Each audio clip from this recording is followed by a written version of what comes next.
Hi, this is James Headley. Welcome back to the Living in Savannah channel. Before deciding on the what an agent may be telling you without telling you title for today's video, I toyed with a couple of other alternatives. This very easily could have been something along the lines of translating what your agent is saying or doing or not saying or doing, or more bluntly, signs that you are dealing with the wrong agent potentially. On that last point, a major caveat here before I jump into the 4 warning signs or 4 categories that may be red flags for you in dealing with an agent. That caveat being that many, if not most, agents are competent.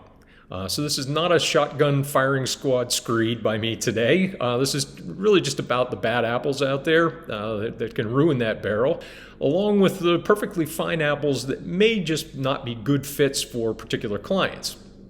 That taste factor and that fit factor is very, very important with such a major purchase or sale decision. Speaking of tastes, and I certainly hope that if you find this video or others on the channel that might be useful to others, that you will please like, subscribe, and share. I appreciate that very much. And with that, let's jump right into our first category or first warning sign, and that's the tech-challenged agent. If nothing else, lost time in terms of dealing with an agent who maybe isn't as adept or comfortable with technology could end up costing you a deal. It wasn't that long ago that a client came to me who had been working with another agent, and they shared the story of a home that they had gone to see. And during the showing, they sat down immediately right after and told the agent, this is the house we absolutely want to make an offer on. And the agent proceeded to, this was mid-afternoon, the agent proceeded to say, well, let's meet in my office tomorrow morning and we'll write up the offer. And this was for technology reasons. Unfortunately for the sellers, there was an offer that was accepted on that home that evening before they could even meet with their agent the next day to write an offer. Bottom line, with the technology in terms of hardware, with e-signing capabilities, the proliferation of tools that are out there, and of course digital contracts, there's literally no reason why you can't write an offer on the spot today. And that's just one example of how a technology challenged agent may not be the right fit or be acting in your best interests. That brings us to category number 2, and that's the order taker.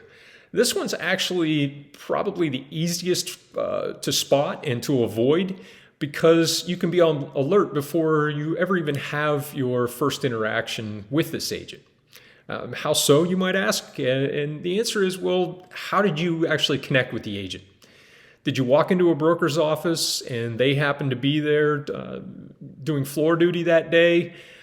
Did you see an ad for a community and email or call or to sign up on an online form for information or an introductory visit or something along those lines, and then have an agent reach out to you in response to that?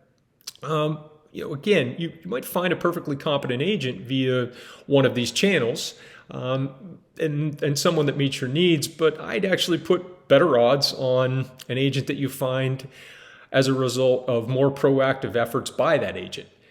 Did they post something on social media that caught your eye or made you think? Did they post something on social media about the area that you're interested in that gave you additional information that you hadn't seen elsewhere? Heck, maybe they even produced a YouTube channel talking about real estate and the surrounding area around where you were interested in perhaps buying or selling. Just things to consider. And that brings us to number 3, and that's the agent who sells you what they want to sell you. In this case, is the agent showing you only their listings or their brokerage's listings, or pushing those versus other listings that are under consideration? Are you having to be the one asking about listings versus them proactively bringing them to your attention?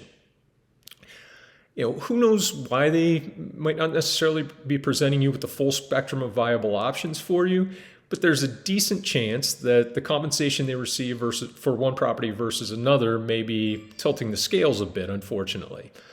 On the flip side, for sellers, you really have to do some serious mental gymnastics to argue that limiting the number of people, the potential buyers, who can see your home to a smaller audience than could possibly be reached is in your best interest as a seller, although it may be in the financial interest of the agent and or the brokerage. And that brings us to our final category of red flag, and that's the agent who has time for you when it benefits them. No agent wants to be, nor should they, you expect them to be some combination of tour guide and chauffeur.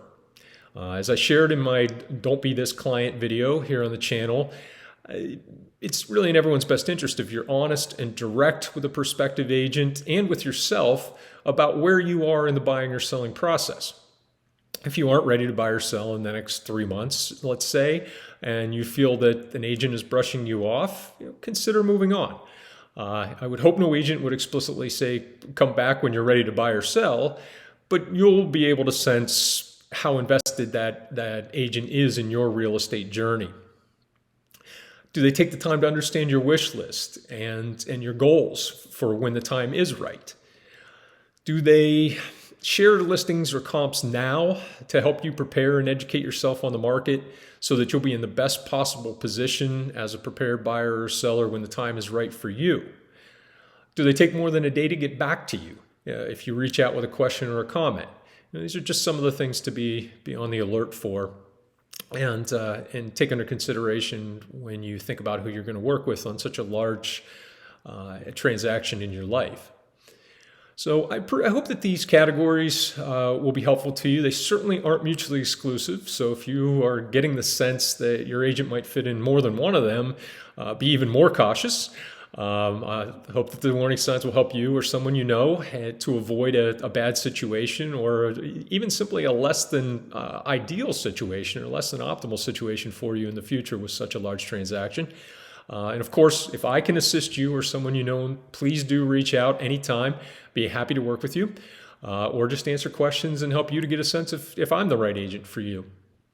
As always, thank you again for liking, subscribing, and sharing, and I will look forward to seeing you in the next episode.